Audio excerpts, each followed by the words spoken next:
What is going on, people? I hope that you are all doing incredible and that you are all having a great day. Today, as you can tell from the title of the video, we're going to be talking about shapes on the guitar and how this affects you and how you actually know a lot more than you think you do. And this is a great and cool thing, and I talked about it today on my TikTok. And if you want to check out my TikToks and my other lessons, you can check out my TikTok at .futureself_music. I have a religious page, .futureself, that you could also check out if you're interested. Anyways, in that TikTok, we talked about this. We said this shape, this F, is actually stemmed, or you can think about it that it's stemmed from this, right? So everybody, especially beginners or novices, or people who don't pursue this as a career, they just learn like these shapes. They learn these shapes, whatever it may be, and they think, oh, I can never learn, all these other shapes over here, whatever it may be. But the reality is, all of these are the same thing. And let me explain this. So if you have this shape, as we were just talking about, this shape stems from, if you add one note, is now this shape, right? This basic major shape minus the fifth, right? You see, I want you guys to see that. So look at your guitar, if you have your guitar with you, play just an F major, and look how it stems from that. And now if you go and you play an A minor chord,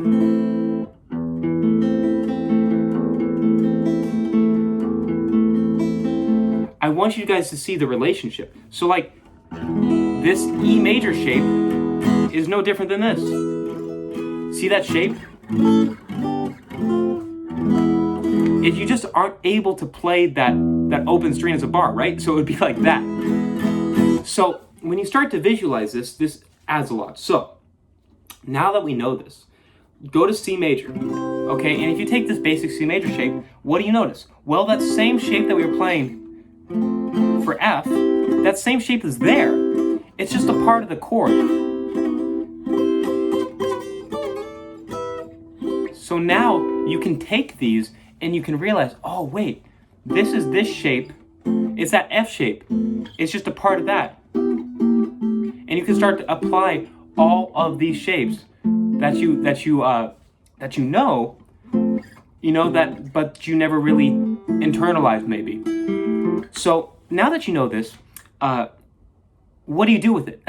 Well, instead of seeing an F major chord on a lead sheet or a psalm, instead of having to play it here, now you can play it here.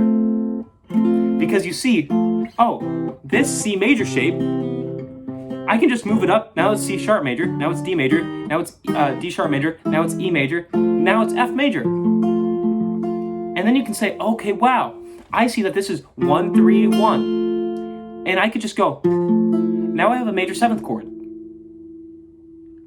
You see how this works, guys? Look, now that you see this, and you're like, oh, I really want to add the C. And now if you take off your pinky, now you have this shape for F major.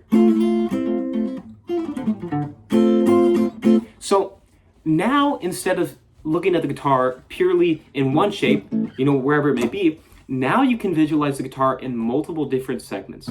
So this is extremely, extremely, extremely important, guys.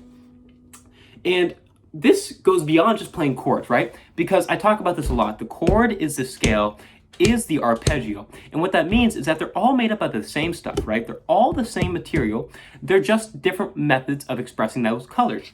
Now, when you see F, instead of having to play down here, whatever it may be, now you can play here.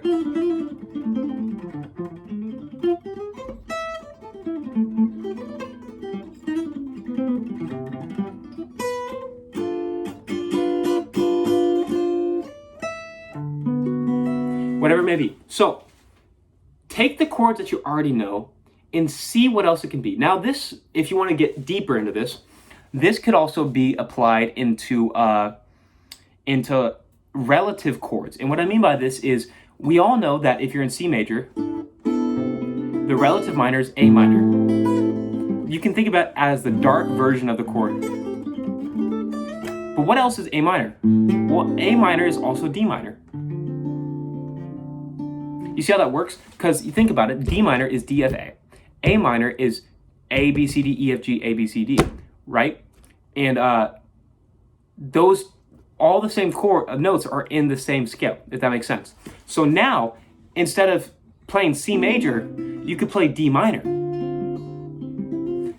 You see where I'm going with this? So when you understand the chord, when you understand the shape it holds, and then you understand the notes within the shape or the scale, you then can reverse engineer it and apply it in a different situation. So let's say all of a sudden you're in C major.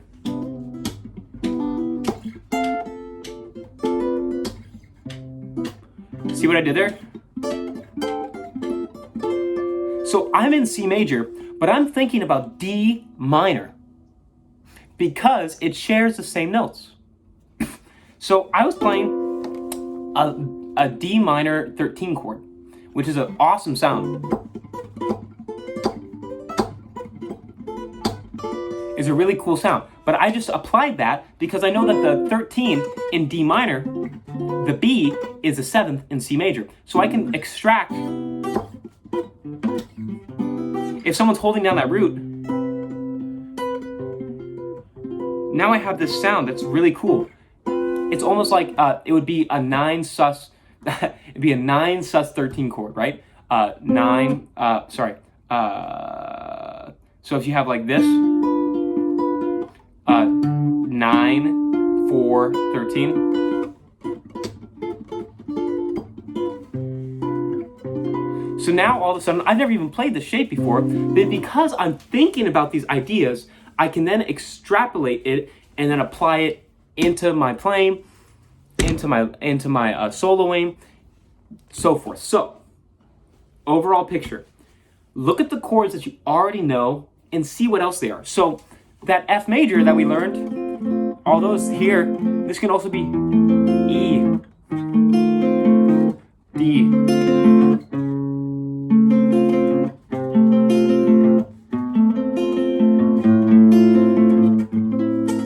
so it's all about look at the chord, look what else the chord is, and then apply it into context. So, if you found this valuable, if you have any questions, leave them down in the comments. I read the comments.